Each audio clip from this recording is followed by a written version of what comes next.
Michigan State owns the state of Michigan. Maybe they will own the division and the Big Ten. We got Ryan O'Blennis on the line from the Only Colors on SB Nation to help us break down the Spartans coming off that huge epic win over Michigan, 37-33, down by 16 in the third quarter, coming back to take out their rival.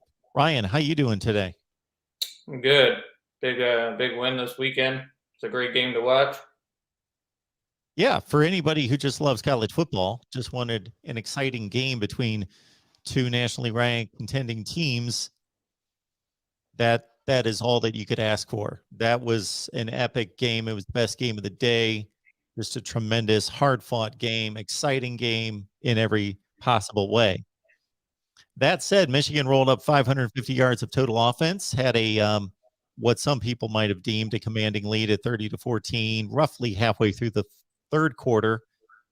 And then I got to say, Michigan State lived up to what Mel Tucker's been preaching the entire season, and that is that they are going to be the tougher team, the mentally more focused and tough team, and the team that's the best conditioned. And usually the team that's best conditioned wins the fourth quarter. And voila, they outscored Michigan 23-3 to take it. Yeah, one thing Tucker said in his press conference is, one thing about our guys is they're not going to quit. That's kind of the Michigan State mantra is keep chopping. Another big thing that Tucker preaches to his team is neutral thinking. So when they were down 30-14, they never felt like they were out of the game because they take it one play at a time. And I think that kind of mindset helped them with the comeback, because they never felt that it was over at that point. They know that, if they just continued to do what they were doing, make a few adjustments and execute, that they could win the game. And that's what ended up happening. A 16-point lead in college football midway through the third quarter is definitely a solid advantage. There's no question about that. Teams that have that type of lead have a strong probability of winning. I got to think it's more than 80%. But there's still a lot of football left. And after that point, it seemed as though Michigan was the team that was playing more conservatively. Their coaching staff was coaching more conservatively, and Michigan State just let it all go. I think one of the certainly signature moments of a game that had many was that 4th and 4 play in which Peyton Thorne, who may not have had his best day, but on that particular play, my goodness, he dropped a dime on a play that you wouldn't think would be a low risk, high percentage play to call on 4th and 4, but they just went for it and he nailed it. Yeah, it was like you said, it was a great throw by Thorne. It was a really great job by Jaden Reed, the receiver, too, to go up and get that ball on on a play that they had to have it. It was, like if they didn't get that play, then at that point it very much may have been over. And I think that kind of speaks to Thorne's toughness and his poise. And like I was saying earlier with the neutral thinking, he threw 2 interceptions early in the game. I believe they were both in the first quarter. And like you said, he didn't have his best game overall, but he bounced back from that and he led his team to a victory, despite having things not go his way early.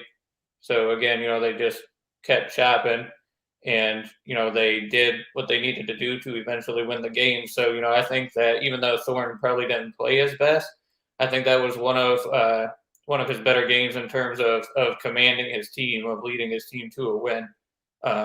Even if his play was a little bit shaky. So that was kind of my takeaway from Thorne with that game, is that, you can count on this guy to get it done in crunch time, even when things weren't going his way before. And I think that's an important quality to have in your number one quarterback.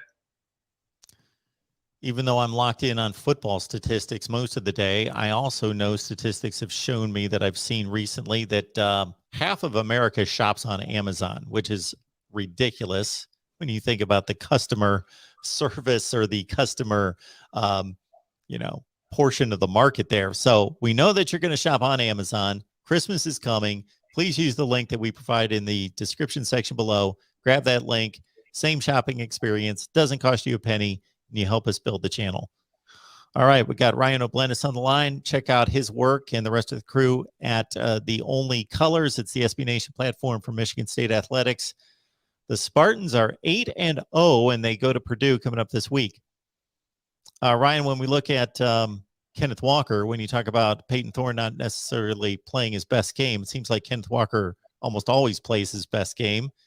And this, of course, was a huge one. And when I hear Heisman speculation, and I'm not a big Heisman guy, don't really get into the hype or the trying to select them. But of course, doing what I do, I get asked about it practically every day.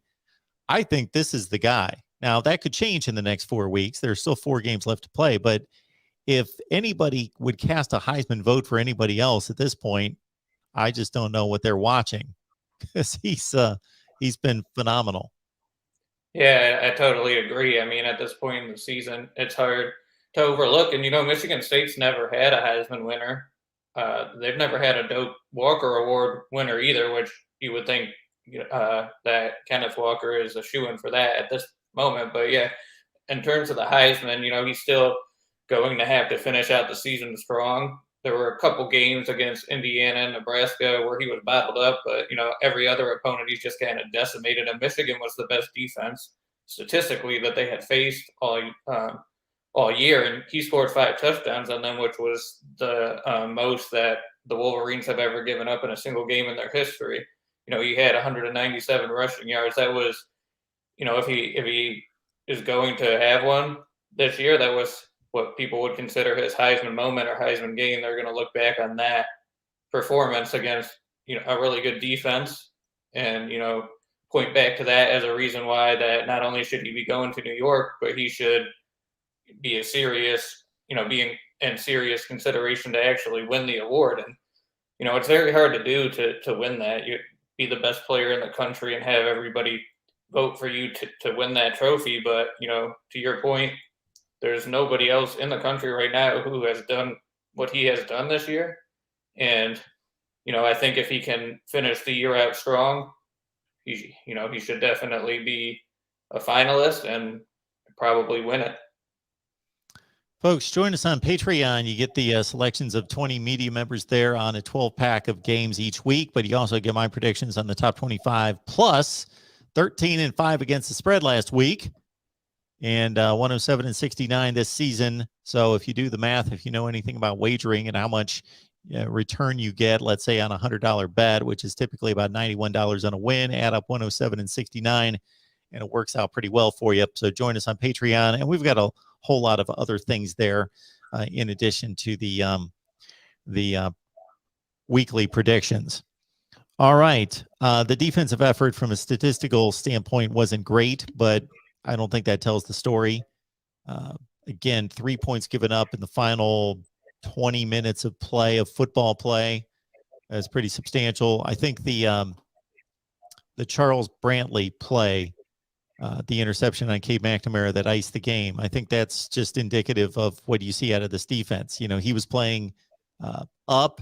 He was able to bait McNamara. He plays off the ball then, and he runs and makes a great catch to seal the game. Just the Michigan State defense, your take on the performance and as we go forward. Yeah, so Michigan State's kind of played that bend don't break style all season long, and people look at the massive amount of passing yards that they give up, and I saw a lot of chatter throughout the week that Michigan State's secondary isn't very good. They give up a ton of yards. Michigan can take advantage of that, which they did to their credit. Cade McNamara had not had a strong passing game, throughout the season, really. This was, I think, very easily his best of the year. But what Michigan State does is they keep you off the scoreboard. So if you want to move the ball, between the 20-yard lines, they might let you do that. Obviously it'd be better if they can get off the field quicker, force more fourth downs and punts. But, when it comes down to it in the red zone, more often than not, they're holding teams to field goals or no points. And, very rarely are they actually giving up touchdowns. So, that's kind of been the key for this defense is that, Tucker said in one of the press conferences I was at post-game too, he said, yards are one thing, but points are totally different. So, if you get some yards, that's great. But what really matters are points. So they're not too worried about giving up the yardage. They're worried about keeping you out of the end zone. And that Brantley play, yeah, like you mentioned, that was unbelievable. He's a true freshman. And for him to have that kind of awareness to make that kind of play, he essentially, intercepted that one-handed to seal the game. That was a really cool moment for him. And I think he's going to be a really promising player for the Spartans in the future. Got Ryan O'Blennis on the line from The Only Colors talking Michigan State football. And we've got a Michigan show in which a lot of Michigan fans were noting that, Michigan State secondary had given up a ton of yards passing. And I went through game by game and I just tried to put it into context. When Jack Tuttle of Indiana is throwing the ball 52 times and they're only giving up 188 yards of passing, that's basically tackling everything right in front of you for 4 yards. It's almost meaningless. De'Ara King threw the ball 59 times. There's not a whole lot of quarterbacks out there throwing the ball 52 and 59 times in a game. So when you're playing in front, you're going to give up passing yards as well because the other team's got to throw the ball to catch up. So that number can certainly be misleading. Yeah, exactly. They also played, Western Kentucky, who throws the ball 100 times a game and has a crazy passing attack. But one thing that I wanted to mention too about the defense is, they stopped Michigan's dynamic rushing duo of Blake Corum and Hassan Haskins. They gave up a lot of the yards through the air, but Michigan was the number 5 team in the country coming in that game in rushing yards per game, and MSU they shut those two down. And they forced Cade McNamara to beat them with the pass. So, like I said, they threw for a lot of yards, but they didn't get in the end zone. And, that was a great game plan was, forcing them to try to beat you with the pass and neutralize those two running threats who have, what Michigan has ridden to victory is that rushing game all season long. And now we've got Purdue, road game, and this is a classic letdown game.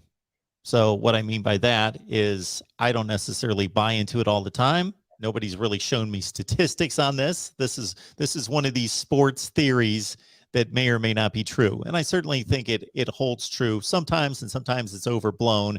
The teams have trap games and they have letdown games. But this is the classic spot. You play your rival. You're both undefeated, ranked roughly top 5 in the country. It's just an enormous game, maybe the biggest game in the year in college football, certainly in the Big Ten to date. And then so you win that game, then you go on the road against a good opponent, but not a name opponent. Nobody's going to go crazy about Purdue. They're 5-3, but they've shown capable.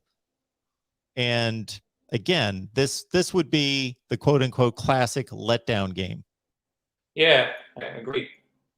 Purdue is actually a team that has a really good defense. I think they're something like 10th in the country in points allowed, and they're really strong against the pass too. They allow something like 184 yards per game through the air, something really low, and then rushing defense they're respectable too. I think top 50 or top 60. So, and then they also have a really good wide receiver, David Bell, who leads the Big Ten in passing yards, so they can make plays there. And so, it's definitely a team that Michigan State's not going to take lightly. Mel Tucker always has his guys focused 1 week at a time. But, yeah, I mean, just kind of the human emotion of what that Michigan game meant to the team and how high, it is to win after that game, how high it makes you feel and all of that stuff, just kind of that aspect to it would kind of lead to, next week, especially being on the road in West Lafayette, a possible letdown game. And Purdue went and did that to Iowa, who was number 2 in the country at the time. So they can definitely hang with a team like Michigan State. Their problem has been that they, haven't been able to finish drives and put points on the drive, but they have a good passing game and they have a really good defense. So, yes, it's definitely not going to be an easy one for the Spartans. Yeah, they're only giving up 313 yards total offense per game and 17 points per game. But like you say, it's on the offensive side, all come off the arm of Aiden O'Connell. David Bell, one of the best in the business, catches 9 or 10 passes seemingly a game. But the rushing attack is something you would think Michigan State, after what they did against Hassan Haskins and Blake Corum would be able to handle the Boilers and make them one-dimensional. Should be an interesting one in West Lafayette. One last note, Jalen Naylor, we don't necessarily know his status, but know he had to leave the game in the second half against Michigan. And you've got maybe a thread of evidence that he might be okay. Yeah, I think Peyton Thorne said something about he was, quote, running around at practice today. I don't know if that meant he had pads on or, how active he was, but, it sounds like possibly a good sign. Or, if he has to miss this game, hopefully it's not something that's a long-term injury. That looked like he had some sort of cast on the sideline in the second half of the Michigan game. And, Mel Tucker doesn't like to give away a lot about injury statuses, so we'll have to wait and see, if Naylor comes out there on Saturday. Michigan State, Purdue, and West Lafayette, a sneaky good one on Saturday. Ryan O'Blennis helping us break down the green and the white. Ryan, we appreciate you stopping by. Enjoy the game on Saturday. Absolutely. Thanks for having me back, Mark.